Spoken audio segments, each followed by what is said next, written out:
Oke, kita bahas mengenai transfer update kembali dan saya juga ingin memberikan informasi sedikit tentang Persela Lamongan. Jadi kita bahas dulu dari Persib Bandung yang resmi mendatangkan David Rumakik dari Persipura Jayapura.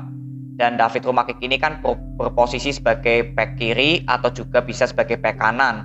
Artinya dengan kepergian Ardi Idrus, Persib Bandung sudah menemukan penggantinya.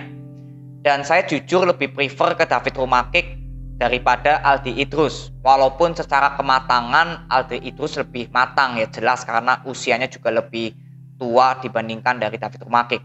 Tapi kenapa saya lebih memilih David Rumakik? Yang pertama, karena David Rumakik saya sudah melihat permainannya bersama Persipura Jayapura. Pemain satu ini memiliki speed dan skill yang cukup bagus. Dan juga saat melakukan transisi membantu penyerangan dan saat kembali bertahan, ini sangat cepat pemain yang satu ini. Jadi saya kira untuk David Rumakik membela Persib Bandung harusnya bisa cepat beradaptasi.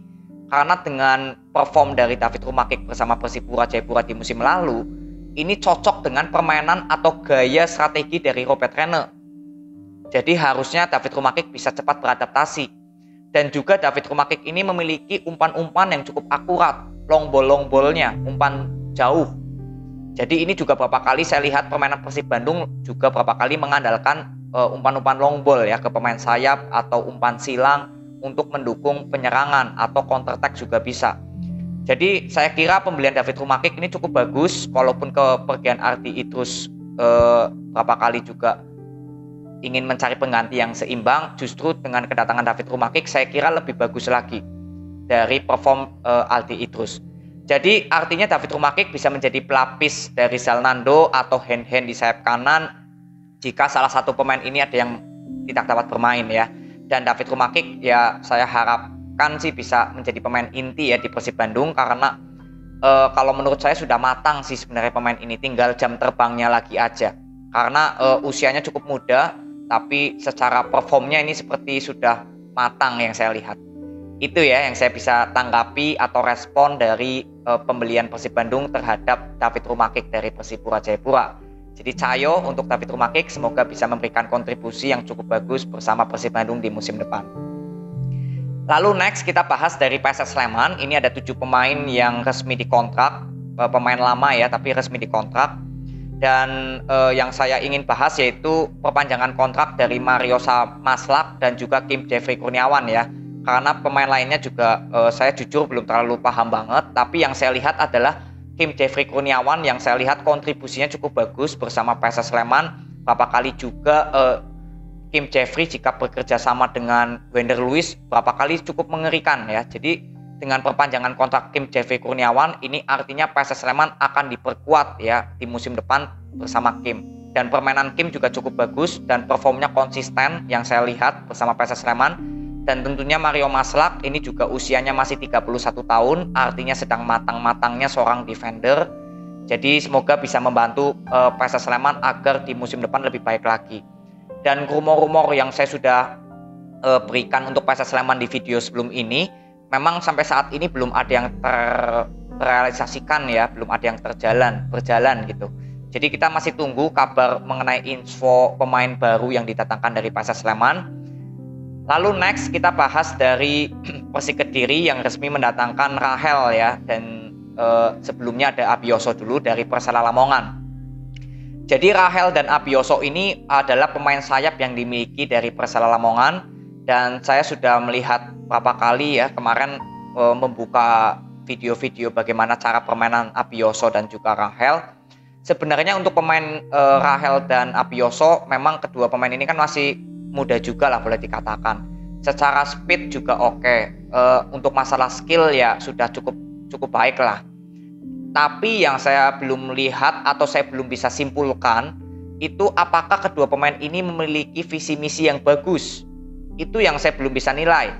Tapi kalau melihat cara permainannya ya jelas oke lah. Untuk speed, kengeyelan atau skill ya oke. Tapi visi dan misinya yang saya belum bisa menilai. Contoh gini, Fahmi ya, misal kita ambil contoh Fahmi lagi. Fahmi ini kan secara speed oke, secara skill oke. Tapi yang saya lihat visi dan misinya ini masih belum terlihat bagus untuk seorang Fahmi. visi dan misi ini yang saya artikan adalah keputusan-keputusan yang diambil. Contohnya gini, ketika Fahmi ya membawa bola gitu, keputusan apa yang diambil setelah itu? Nah, itu yang saya lihat dari seorang Fahmi belum terlalu bagus. Ya, jadi misalkan Fahmi membawa bola, ini mau melakukan crossing atau melakukan intercept atau membalikan bola lagi ke pemain tengah atau hanya memancing agar pemain sayap dari musuh terbuka gitu ya. Ini kan bagian dari visi dan misi pemain. Nah, ini yang saya harapkan untuk Abioso dan Rahel semoga sudah memiliki modal visi dan misi. Artinya untuk melakukan strategi dari Coach Javier Roca bisa berjalan dengan bagus ya, karena di video kemarin kan saya sudah bilang Fahmi pun belum termasuk dalam kriteria yang saya inginkan. Jadi semoga kedatangan Abioso dan juga Rahel, pemain sayap yang boleh dibilang cukup bagus, mempunyai visi misi yang oke juga ya. Jadi didasarkan dari visi misi, jadi nggak hanya masalah speed, skill atau shoot dari luar kotak penalti, tapi visi dan misinya juga ya. Jadi ini harapan saya, semoga visi dan misinya sesuai yang saya harapkan lah, karena saya belum bisa menilai karena masih minim saya menonton pertandingan dari Rahel dan juga Abioso. Jadi itu harapan saya ya untuk Rahel dan Abioso. Lalu next kita bahas sedikit rumor atau kepastian ya dari Borneo yang resmi mendatangkan kiper baru, yaitu Sahar Ginanjar dari Dewa United.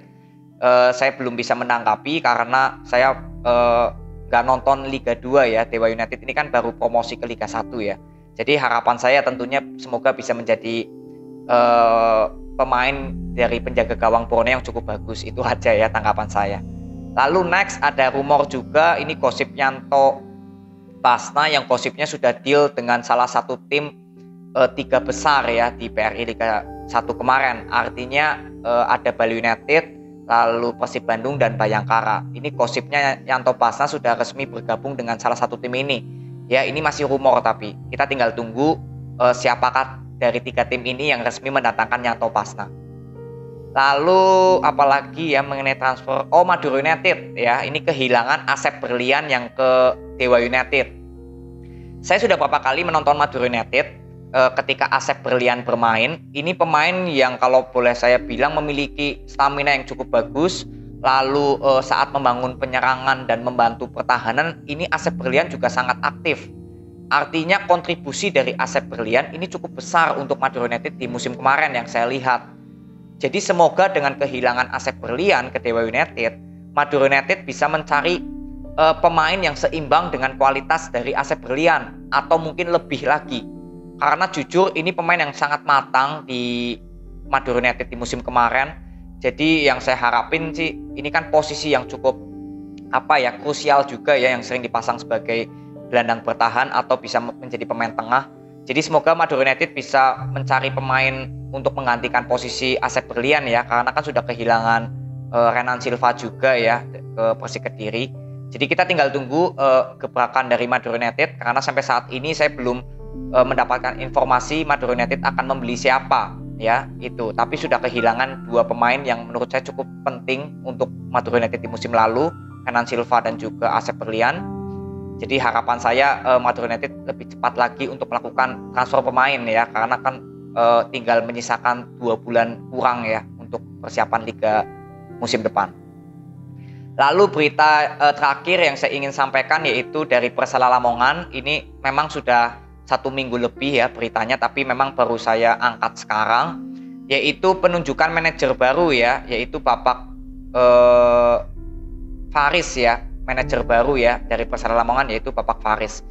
Jadi saya tidak mengerti latar belakang dari Bapak Faris ya sebagai manajer baru Persela Lamongan. Tapi yang saya ingin tanggapi adalah bagaimana ketika Persela Lamongan supporternya melakukan demonstrasi ke rumah bupati dari Lamongan, ini mendapat jawaban ya, dan ini kan langsung menunjuk manajer baru di manajemen Persela Lamongan. Artinya tuntutan-tuntutan yang diberikan dari Persela Mania atau Persela Lamongan ya, ini sudah dijawab oleh manajemen dari Persela Lamongan. Artinya ini komunikasi yang cukup bagus juga, karena saya sudah melihat Instagram resminya Persela Lamongan. Saya melihat ada postingan yang cukup sering ya dilakukan oleh manajer baru dari Persela Lamongan. Artinya ini bersifat publish dan mencoba mendekatkan diri kepada supporter dari Persela Lamongan agar tidak terlalu bingung ya dengan manajer baru ini. Jadi lebih tahu lagi karakternya bagaimana dari manajer baru Bapak Faris. Jadi ini merupakan langkah yang cukup bagus dari manajemen Persela Lamongan. Semoga bisa terus memberikan keterbukaan seperti ini, dijaga terus, dan tentunya ini kepuasan tersendiri lah untuk supporter dari Persela Lamongan karena tuntutannya dijawab ya atau didengar oleh manajemen Persela Lamongan. Tapi untuk kinerja dari Bapak Faris memang kita belum tahu karena kan ini Persela Lamongan belum memulai Liga 2-nya. Jadi kita tinggal tunggu juga dan sama-sama kawal bagaimana Persela Lamongan di bawah dari manajer barunya Bapak Faris. Apakah memang janjinya kan akan membawa Persela Lamongan ke top level lagi ya, dalam arti kata mengembalikan Persela Lamongan ke Liga 1. Jadi sama-sama supporter Persela Lamongan bisa mengkawal bagaimana kinerja dari manajer baru Bapak Faris ini. Ya, jadi harapan saya tentunya ya Persela Lamongan di bawah dari manajer barunya bisa memberikan dampak yang positif, dampak yang maju untuk sebuah tim Persela Lamongan. Jadi itu aja berita dan mengenai transfer update yang saya bisa bagikan kepada kalian. Semoga bisa bermanfaat. Terima kasih yang sudah nonton sampai akhir. Nanti kita ketemu di video berikutnya. See you.